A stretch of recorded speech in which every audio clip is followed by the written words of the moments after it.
Anime की शुरुआत में हमें एक लड़की को दिखाया जाता है जो बिस्तर पर लेटी हुई थी और कुछ सोच रही थी। लड़की दिखने में तो बहुत सुंदर थी और उसके साथ एक लड़का भी लेटा हुआ था और वो सोच रहा था कि आखिरकार हमने कर ही लिया। और दिख रहे सीन से आप समझ ही गए होंगे कि उनके बीच क्या हुआ होगा। लड़का बहुत ज्यादा खुश था और वो अपने दोस्त से मिलने जाता है और उसको बताता है कि कैसे उनके बीच क्या क्या हुआ। उसका दोस्त उससे सवाल जवाब करने लगता है। वो कहता है कि तुमने तो कोई और लड़की बताई थी मुझे, ये कौन है, तुम इससे कैसे मिले और मुझे सब जाना है। तो वो बोलता है कि कुछ चीजें समय बताकर नहीं होती। उसका दोस्त उसे झाड़ता है, तब वो स्टोरी बताना शुरू करता है। वो बताता है कि कल मैं और मेरा दोस्त स्कूल के एक टीचर के बारे में बात कर रहे थे जो बहुत ही ज्यादा फेमस था और सभी लड़कियां उसे पसंद करती थी। पता नहीं उनको उस फालतू इंसान में क्या अच्छा लगता है। तब वो सब नासुओ जो हमारा प्रोटैगनिस्ट है उससे पूछते हैं कि तुम्हें क्या लगता है इस बारे में। तभी पीछे से एक फीमेल टीचर आ जाती है और उनसे कहने लगती है कि तुम लोगों को इन फालतू अफवाह पर यकीन नहीं करना चाहिए।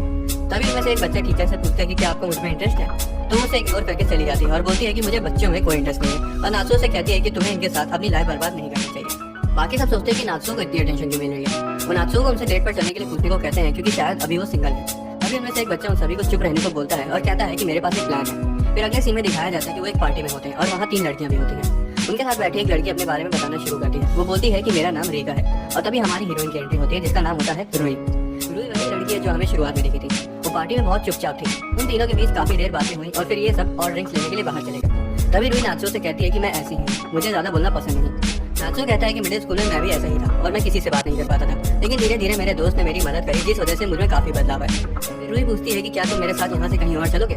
वो ये सुनकर शॉक हो जाता है और पूछता है कि क्यों। वो बोलती है कि तुम बस हाँ या ना बोलो। वो फिर उसके पीछे पीछे चलने लगता है। फिर रुई पूछती है कि क्या तुम मेरा एक काम कर सकते हो। ये सुनकर वो थोड़ा सा हिचकिचा जाता है लेकिन फिर भी हाँ कर देता है।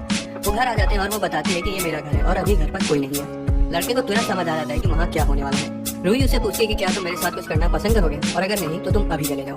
नात्सुओ बोलता है कि तुम्हें पता भी है कि तुम क्या करने को कह रही हो और ये भी छोड़ो, तुमने इसके लिए मुझे ही क्यों चुना। वो कहती है कि तुम्हारी आंखें देखकर साफ पता लग रहा था कि तुम क्या करना चाहते हो और ऊपर से हम दोनों ही सिंगल हैं तो इसमें बुराई ही क्या है। हालांकि तभी नात्सुओ को याद आता है कि उसके दोस्त ने कहा था कि उनकी टीचर का शायद कोई बॉयफ्रेंड पहले से ही है, जिस वजह से वो मान जाता है। उन्होंने के बीच सब कुछ हो जाने के बाद नात्सुओ उससे पूछता है कि क्या तुम्हें मजा आया। जिस पर वो कहती है कि मुझे लगा था कि ये सब करने के बाद मुझे बदलाव आएंगे लेकिन मुझे कुछ अलग महसूस नहीं हो रहा है।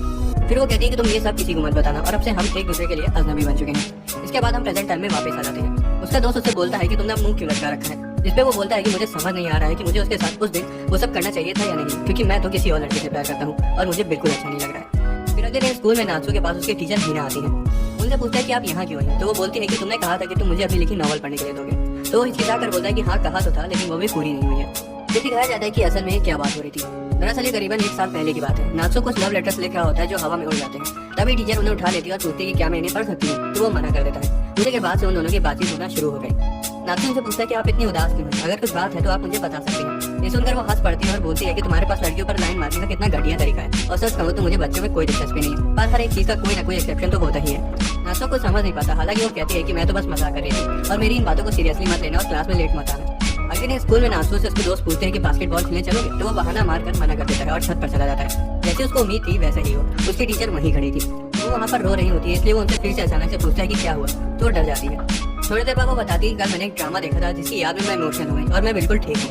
वो कहता है कि अगर कुछ बात हो तो आप मुझे बता सकती है। हालांकि फिर भी वो उसे कुछ नहीं बताती। जब नात्सुओ घर वापस आता है तब देखता है कि उसके पापा आज भी किसी से फोन पर बात करते वक्त खूब हंस रहे होते हैं। नात्सुओ से पूछता है कि पापा आप रोज किससे बात करते हैं। हालांकि वो भी उसे कुछ जवाब नहीं देते। मेरे हिसाब से नात्सुओ बन चुका था धोबी का कुत्ता, न घर का न घाट का। बेचारे को कोई कुछ नहीं बता रहा था। फिर वो अपने कमरे में स्कूल में हीना से हुई बातों के बारे में सोचने लगता है कि तभी उसका सपना टूट जाता है क्योंकि उसके पापा घर अचानक से आ गए थे।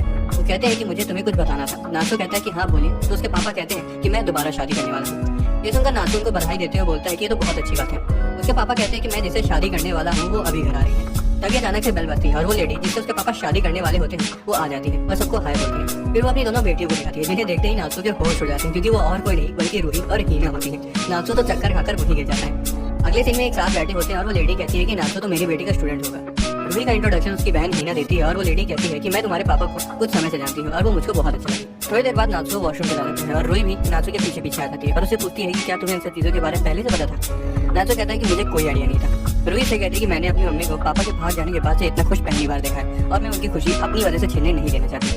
उन लोगों के जाने के बाद नात्सुओ कहता है कि पापा आपको अपना अतीत बुलाकर शादी कर लेनी चाहिए। उसके पापा खुश होकर कहते हैं कि अगले महीने हम नए घर में शिफ्ट होने वाले हैं।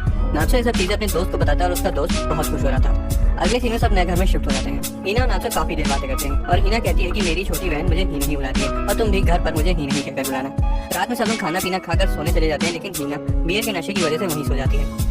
नात्सुओ उसकी प्यारी सी शक्ल देखकर उसको रोक नहीं पाता और मौके का फायदा उठाकर हीना को किस करने के लिए आगे बढ़ता है लेकिन तभी रूही उसे ऐसा करते हुए देख लेती है। रूही को देखकर लग रहा था कि वो थोड़ी नाराज है। वो वहाँ जमीन में पड़ी अपनी बहन को खींच कर ले जाती है। नाचो कहता है कि तुम्हें नहीं लगता कि तुम्हें ऐसे नहीं ले जाना चाहिए। रूही कहती है अच्छा है कि उसे लग जाए, उसका दिमाग थोड़ा ठिकाने पर आ जाएगा। वो नाचो को शक की नजरों से देखती है और कहती है कि मुझे माफ कर दो, ये मेरी बहन की गलती है। वो पी कर हमेशा ऐसी ही हरकतें करती है। फिर सीन यहाँ से शिफ्ट होता है।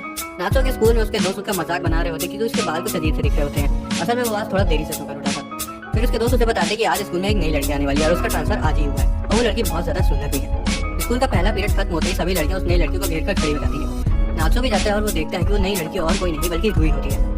रूही से लंच देते हुए कहती है कि तुम इसे घर पर ही बुलाए थे। नाचो से कहता है कि क्या हम बाहर चलकर बात कर सकते हैं। नाचो रूही का हाथ पकड़कर उसे ग्राउंड पर ले जाता है और यहाँ दोनों अकेले होते हैं। नाचो कहता है कि तुमने मुझे बताया क्यों नहीं कि तुम यहाँ आने वाली हो और ऐसा क्या हुआ कि तुम्हें स्कूल बदलना पड़ा। रूही कहती है कि तुम्हें इससे क्या, तुम अपने काम से काम रखो। नाचो कहता है ठीक है, अगर तुम्हें नहीं बताना तो मत बताओ, लेकिन तुम यहाँ किसी को भी हमारे रिलेशनशिप के बारे में नहीं बताओगे।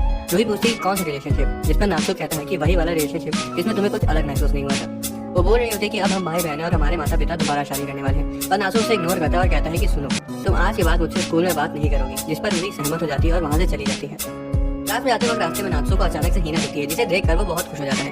हीना उसे गुड मॉर्निंग कहती है और बोलती है कि सुबह मैंने रूही को भेजा था तुम्हें उठाने के लिए, लेकिन शायद वो गेट से ही बोलकर वापस आ गई होगी। फिर वो नाचो से कहती है कि तुम्हारे बाल काफी सुंदर है और मुझे तुम्हारे बाल बहुत ज्यादा पसंद है। नाचो कहता है कि आपने किसी को बताया था कि अब हम भाई बहन बन चुके हैं। हीना कहती है कि हाँ मैं समझ सकती हूँ और मैंने अभी तक किसी को नहीं बताया है। नाचो पूछता है कि आपको उस रात का कुछ याद है। हीना थोड़ी डर जाती है और पूछती है कि कहीं मैंने उस रात तुम्हें किस नहीं कर दिया था, क्योंकि जब मैं नशे में होती हूँ तब मुझे किसी भी चीज की जरूरत नहीं रहती। नाचो कहता है कि चिंता करने की कोई जरूरत नहीं है क्योंकि ऐसा कुछ नहीं हुआ था। 3 दिन होता है नाचो रूही के पास आता है और पूछता है कि क्या अभी तक तुम्हारे कोई दोस्त नहीं बने, सुबह तो काफी लोग तुम्हारे आसपास खड़े हुए थे। रूही कहती है जब लोग उससे बात करने लगे तो उसने सभी की बातों का उल्टा जवाब दिया, जिसके बाद से उसे कोई दोस्ती नहीं करना चाहता। रूही देखती है कि उसके बाल थोड़े खराब लग रहे हैं, इसलिए वो बैग से अपना हेयर स्प्रे निकालती है और उसे पीछे मुड़कर बैठने को कहती है ताकि वो उसके बाल ठीक कर सके। रूही शुरू से ही लोगों से बात करने में हिचकिचाती थी। अपनी बहन हीना से बिल्कुल उल्टा उसके कोई दोस्त नहीं थे। ये सब सुनकर नाचो से बोलता है कि तुम्हें चिंता करने की कोई जरूरत नहीं, मैं सिखाऊंगा कि दोस्त कैसे बनाते हैं। वो लड़कियों की तरह एक्टिंग करना शुरू कर देता है और उसे बात करने की कोशिश करता है। हालांकि रूही उसे भी उल्टे जवाब देना शुरू कर देती है, जिस वजह से उनकी बातें बहस में बदल जाती हैं। उनकी लड़ाई देखकर आसपास के बच्चे वहाँ इकट्ठा हो जाते हैं और सब वहाँ आके उनकी एक्टिंग की तारीफ करने लगते हैं। फिर वो लोग कहते हैं कि हमें लग रहा था कि रूही को दोस्त बनाना पसंद ही नहीं था। उसके बाद वो रूही से पूछते हैं कि क्या तुम हमारी दोस्त बनोगी, जिस पर रूही हाँ बोल देती है। अगले सीन में हमें दिखाया जाता है कि नाचो घर पर नहाने जा रहा है, लेकिन जैसे ही वो बाथरूम का दरवाजा खोलता है उसे अंदर रूही दिखाई देती है जो पहले से वहाँ नहा रही होती है। नाचो घबरा जाता है और तुरंत दरवाजा बंद कर देता है। रूही कहती है कि तुम अंदर आ सकते हो क्योंकि हमारे बीच पहले ही सब कुछ हो चुका है। नाचो फिर भी मना कर देता है, हालांकि उसके कई बार कहने पर वो अंदर आ जाता है। रूही से हीना के बॉयफ्रेंड के बारे में बता रही थी। रूही कहती है कि हीना बहुत मुश्किल समय का सामना कर रही है क्योंकि उसका बॉयफ्रेंड उसे बहुत परेशान करता है। नाचो से पूछती कि क्या तुम्हें इसके बारे में पता है। नाचो के मना करने पर उसे आगे कुछ नहीं बताती और बाथरूम से चली जाती है। अगली सुबह सब खाने की टेबल पर होते हैं जहाँ उनके पेरेंट्स उन्हें बताते हैं कि वो मैरिज कोड में शादी करने की अर्जी शाम को डाल देंगे और रात का खाना बाहर से खा कर आएंगे। हीना कहती है कि तीनों में सबसे बड़ी मैं हूँ तो इन दोनों का ध्यान मैं रखूंगी, और हीना की माँ कहती है कि पीने के बाद तुम अपना ध्यान रख लो, वही बड़ी बात है। उनके माता पिता चले जाते हैं और उधर नाचो सोच रहा होता है कि हीना कितना अच्छा खाना बनाती है। वो स्कूल में भी पूरा समय उसी के बारे में सोच रहा होता है। जब वो घर आता है तो खाने की टेबल को देखकर शॉक हो जाता है। खाना एकदम होटल की तरह सजा हुआ था और नाचो उस खाने को बहुत चाव से खाता है। वो बार बार हीना की तारीफ करता है, हालांकि हीना उसे बताती है कि ये खाना उसने नहीं बल्कि रूही ने बनाया है। दूसरी तरफ रूही ये देखकर खुश हो रही थी कि नाचो को उसका बनाया हुआ खाना पसंद आ रहा है। खाना खत्म होने के बाद रूही वहाँ से चली जाती है। उसके बाद हीना पीना शुरू करती थी और नाचो से कहती है कि अब हम परिवार हैं तो अगर तुम्हें कोई भी परेशानी हो तो तुम मुझे बता सकते हो। फिर नाचो उससे उसके बॉयफ्रेंड के बारे में पूछता है और कहता है कि क्या वो आपको परेशान करता है। हीना कहती है कि इसके बारे में तुम्हें रूही ने बताया ना और मुझे इसके बारे में कोई बात नहीं करनी। हाँ लेकिन अगर तुम्हें कोई परेशानी हो तो तुम मुझे बता सकते हो। फिर वो कहता है कि मुझे मेरे घूम रहे बालों से दिक्कत है। हीना उठकर उसके पास जाती है और नाचो के बालों को छूती है और कहती है कि ये तो मेरे स्ट्रेट बालों से काफी अच्छे हैं। वो कहती है कि घुंघराले बालों में तुम काफी हैंडसम लगते हो। हीना उसे छेड़ने लगती है, तभी वो धोखे से फिसल जाती है, हालांकि नाचो उसे पकड़ लेता है। तभी हीना के पास किसी का कॉल आता है और वो बाहर चली जाती है। नाचो उसका वेट करता है और सोचता है कि 10 मिनट हो गए और ये अभी तक आई क्यों नहीं। तभी हीना बाहर से आती है और जोर जोर से रोना शुरू कर देती है, जिसे देखकर नाचो उसके पास भागते हुए जाता है और पूछता है कि क्या बात है। हीना उसे फिर भी कुछ नहीं बताती, इसलिए वो हीना को अपनी तरफ खींचता है और पूछता है कि आगे हुआ क्या है।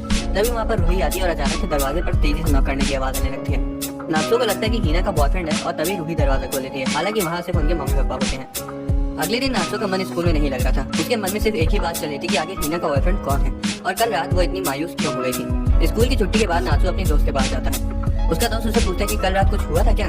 पहले तो नाचो कुछ नहीं बताता, लेकिन उसके 1-2 बार और पूछने पर वो उसको बताता है कि कल रात हीना के बॉयफ्रेंड ने उसे बुलाया था और जब वो वापस आई थी तो वो काफी उदास थी और वो रोने भी लगी थी। उसको समझ नहीं आ रहा था कि आखिर उन दोनों के बीच चल क्या रहा है, क्या वो दोनों एक दूसरे के साथ खुश नहीं है। ये सारी बातें नाचो को अंदर ही अंदर खाई जा रही थी। उसका दोस्त उससे कहता है कि असल में तुम्हें जलन हो रही है क्योंकि तुम्हारे रहते वो किसी और के साथ है, वो किसी और को पसंद करती है और तुम्हें ये चीज चुभ रही है। मैं तुम्हारी हालत समझता हूँ। नाचो उससे पूछता है कि क्या तुम भी किसी को पसंद करते हो।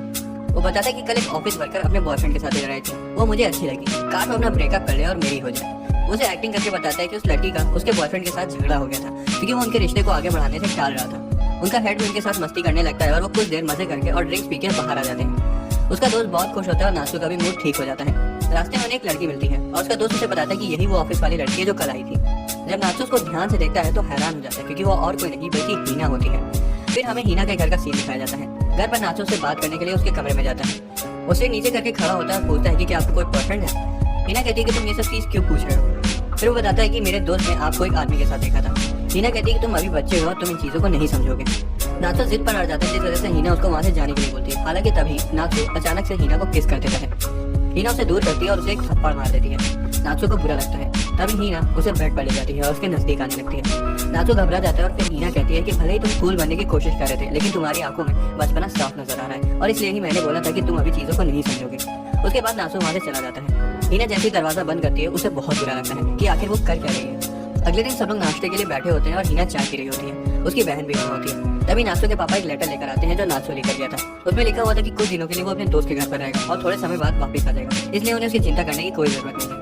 उनके पेरेंट्स को लगता है कि वो उनकी वजह से घर छोड़ गया है क्योंकि वो दोबारा शादी कर रहे हैं। हीना भी उदास हो जाती है। अगले सीन में दिखाया जाता है कि नासु के दोस्त का बॉस उसे घर जल्दी जाने की परमिशन दे देता है। फूमियो जब घर आता है तो नासु वहीं पर होता है। वो उससे पूछता है कि तुम्हारे घर से कोई मैसेज आया। फिर वो पूछता है कि रात को ऐसा हुआ क्या था कि तुम्हें यहाँ आना पड़ गया। नासु कहता है कि उसकी गलती है, उसने कुछ ऐसा कर दिया जो उसे नहीं करना चाहिए था। फूमियो कहता है कि देखा जाए तो इसमें मेरा बहुत फायदा है क्योंकि जब तक नासु घर से बाहर रहेगा उसकी चिंता में हीना उसके पास नासु के हाल चाल लेने आएगी और इसका फायदा उठाकर वो उससे अपनी नजदीकियां बढ़ा लेगा। ये सुनकर नासु कहता है कि हीना सिर्फ मेरी है और मजाक मजाक में वो लड़ने लगते हैं। फूमियो उसको समझाता है कि तुम खाली बैठे हो इसलिए तुम्हें ज्यादा टेंशन हो रही है। तुम्हें नॉवल लिखना पसंद है तो तुम उसमें अपना मन लगाओ। नासु फिर हीना की यादों में खो जाता है। तभी उसे दिखाई देता है कि कोई लड़की उसे खिड़की से देख रही है। वहाँ रूही खड़ी होती है और वो उससे बोलती है कि मैंने तुम्हें ढूंढ लिया। नासु शॉक हो जाता है। उसे यकीन नहीं हो रहा था कि वो उसे ढूंढने आई है। फिर वो उससे पूछती है कि क्या मैं भी तुम्हारे दोस्त के घर पर रुक सकती हूँ। नासु फिर सीधा रूही के पास जाता है और उससे पूछता है कि तुम्हारे दिमाग में चल क्या रहा है।